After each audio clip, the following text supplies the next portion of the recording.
নমস্কাৰ লুচেণ্ট আইএছলৈ আপোনালোকক স্বাগতম আজিৰ এই ভিডিঅ'টোত আমি 20 নৱেম্বৰ 2021 কাৰেণ্ট এফেয়াৰ্ছ পাৰ্টটো ডিছকাছ কৰিম প্ৰথমটো হ'ল এই আৰ্টিকেলটো দ্য হিন্দু নিউজ পেপাৰত আহিছে আৰু it Tux about the uniform civil code যিটো আমাৰ কনষ্টিটিউশ্যনৰ DPSP আৰ্টিকেল 44ত মেনশ্যন কৰা আছে অ'কে নাও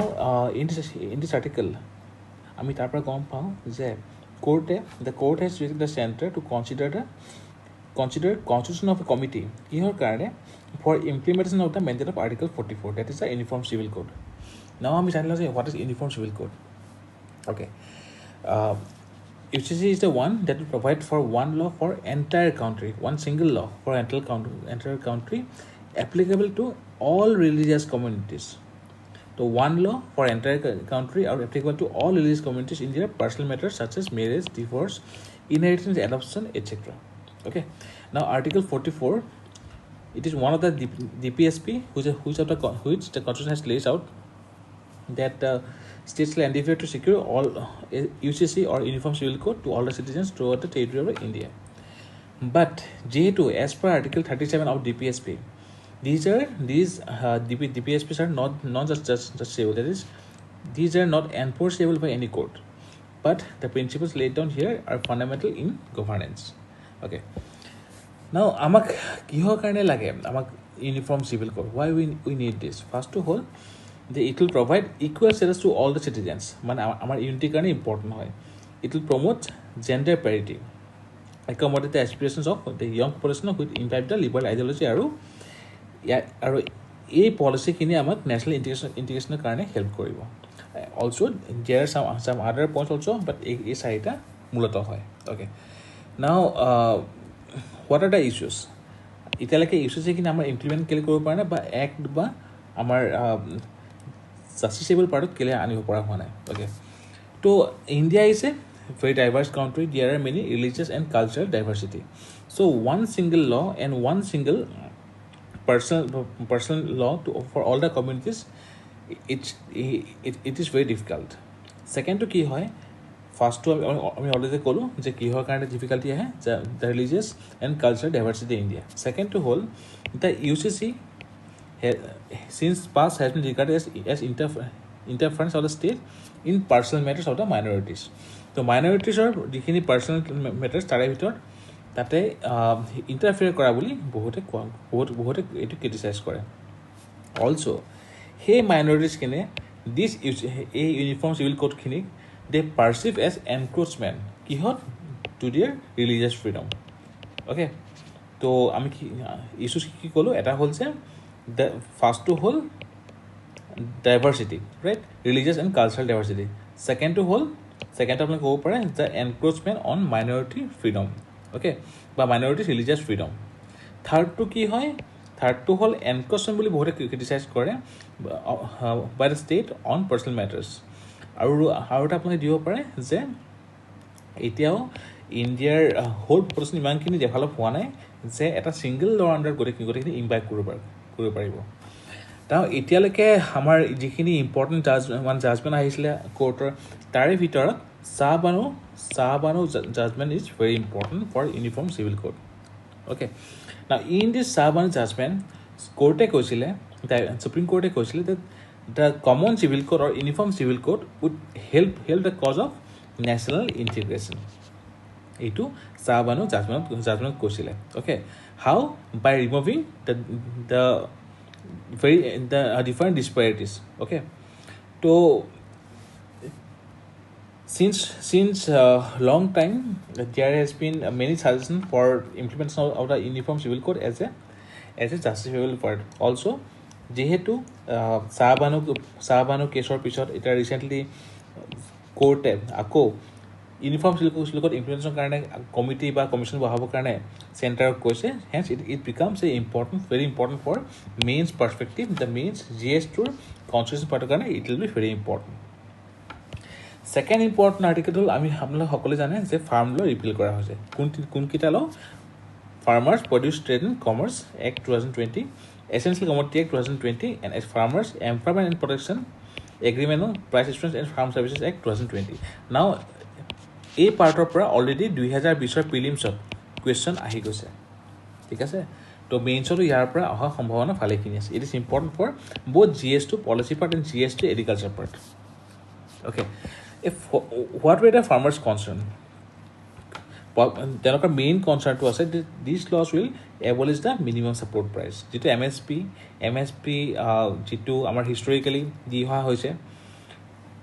সেইটো এবলিছ কৰাৰ তেওঁলোকৰ এটা সংশয় এটা আছে ঠিক আছে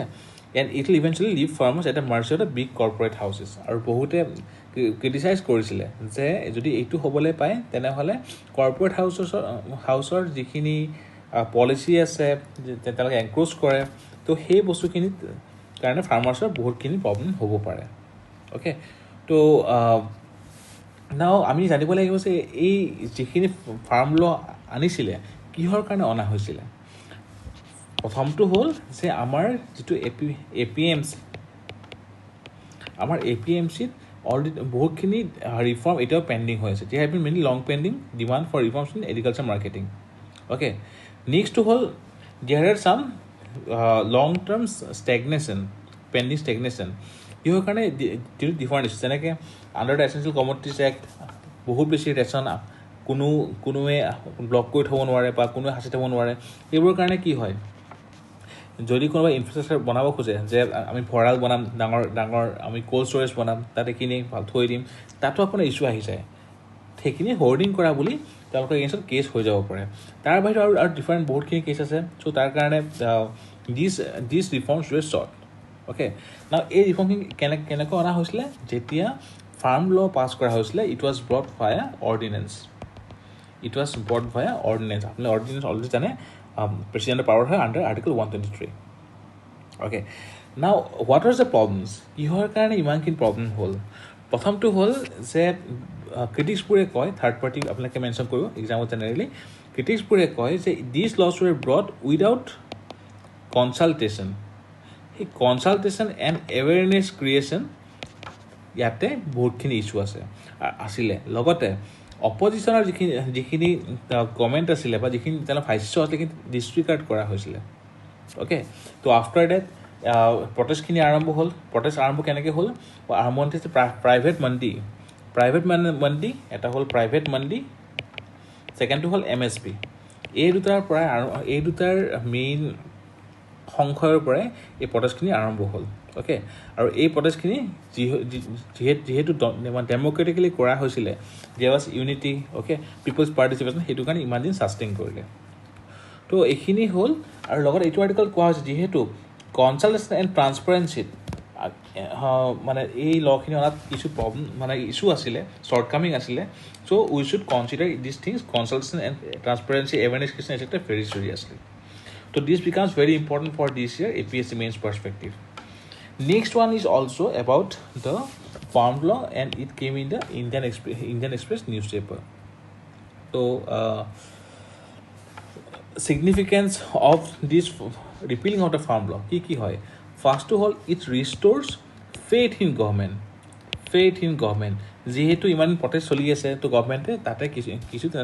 তেওঁলোকে নিজৰ ফালৰ পৰা ষ্টেপ লৈছে নেক্সটটো হ'ল government's dedication for farmers cause যিহেতু এটা ছেকশ্যনৰ ফাৰ্মাৰে ইয়াৰ অপজিশ্যন কৰি আছে গভৰ্ণমেণ্টে সেই বস্তু ৰেচপেক্ট দিছে then again you can write about political leadership of our current prime minister য'ত তেখেতে he took some strong and decisive decision okay now implication of this repeal কি হ'ব পাৰে এটা হ'ল অলৰেডি চিটিজেনশ্বিপ এমেণ্ডমেণ্ট এক্ট তাৰ কাৰণে অলৰেডি বহুতখিনি ইছ্যু হৈ আছে আৰু অলমষ্ট 2 বছৰ হ'ল একেখন অনা ঠিক আছে বাট এতিয়ালৈকে কোনো ৰুলছ ফ্ৰেম কৰা হোৱা নাই চিমিলাৰলি জম্মু কাশ্মীৰৰ যিটো ষ্টেটহুড আছে অ'কে সেইটো that means abolition of article 370 okay তো এতিয়াও ধৰি লওক এইটোৰ ওপৰত ইছ্যু চলি আছে ত' ইয়াৰ ওপৰত আকৌ কিছুমান ইছ্যু ৰেইজ হ'ব পাৰে নাও এই ফাৰ্ম ল যিখিনি ৰিপিল কৰিলে we should know' what is the process of repealing a law এইটো আমাৰ মেইনছৰ কাৰণে ইম্পৰ্টেণ্ট হৈ যাব okay government can repeal a law by 2 ways কেনেকৈ এটা হ'ল they can bring a bill to repeal the law they can either bring a bill to repeal the law second two via ordinance okay আৰু article 245 এইটো ক্ষেত্ৰত important হয় article 245 কিহৰ কাৰণে as per article 245 of the constitution it gives parliament the power article 245 gives parliament the power your power to make laws also gives the legislative body the power to repeal them through repealing and amending act okay previously also বহুত কেইখন act repeal কৰা হৈছিলে okay so hence process of repealing the law আৰু লগতে why the and what are the implications of repealing of this law etc these are important for means perspective next to very important for Assam perspective অসমৰ ক্ষেত্ৰত বহুত বেছি important হয় আমাৰ already আমি জানো যে অসমত ইনফ্ৰাষ্ট্ৰাকচাৰ প্ৰব্লেম আছে সেইটো ক্ষেত্ৰত grain silo is important what is grain silo these are tall tower like structure কিহৰ কাৰণে ইউজ কৰা হয় to store the grains for this structure the grains in bulk are unloaded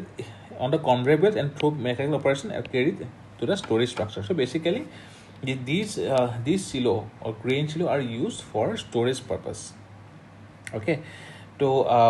infrastructure আমাৰ already problem আছে storage problem আছে and it will address some of these problems okay next we should know about FCI so it is the only government agency entrusted with movement of food grains okay তো লগতে food গ্ৰেইনছৰ যিখিনি distribution তাৰ ওপৰত তেওঁলোকৰ ভালেখিনি responsibility আছে they have operational stock 4 months requirement of food grains for ratio of TPDS targeted PDS and OWS that is other welfare schemes আৰু buffer stock surplus over the operational stock is treated as the buffer stock okay now ইছ্যুটো হ'ল আমাৰ ইণ্ডিয়াত ভাৰতবৰ্ষত grain ষ্ট'ৰেজৰ issue আগৰ পৰাই আছে okay recently according to FCI RTI report কোৱা গৈছিল যে 1.95 lakh million ton of food was wasted in India between 2005 and 2030 it's a huge number considering India বহুতখিনি এতিয়াও poverty under হয় right in the damage stock around 84% was rice and 14% was wheat okay তো এইবোৰৰ কাৰণে যেহেতু already wastage problem আছে আমাৰ ষ্ট'ৰেজৰ কাৰণে কোল্ড ষ্ট'ৰেজৰ কাৰণে মেকানিকেল ষ্ট'ৰেজৰ কাৰণে আমাৰ বহুতখিনি ৰিকুৱাৰমেণ্ট আছে okay তো ষ্ট'ৰেজৰ ক্ষেত্ৰত আমাৰ মেইনলি চাৰিটা বস্তু ইম্পৰ্টেণ্ট হয় এটা হ'ল যে covered storage now what is covered storage it is the most popular storage system here grain is packed in some bags mostly in jute bags are stacked inside some covered structures and warehouses next to ki hoy the silo jitu ami ite currently পঢ়ি আছো okay tall tower like structure jut food grain bur store kora hoy then again some there is called second is silo and third one is the silo bag structure buli koa hoy etu mane hol for bulk storage of food grains at the procurement sites some silo bags are used okay aru tar bahira aruta ase cover and cap method buli koa hoy cap mane hol cover and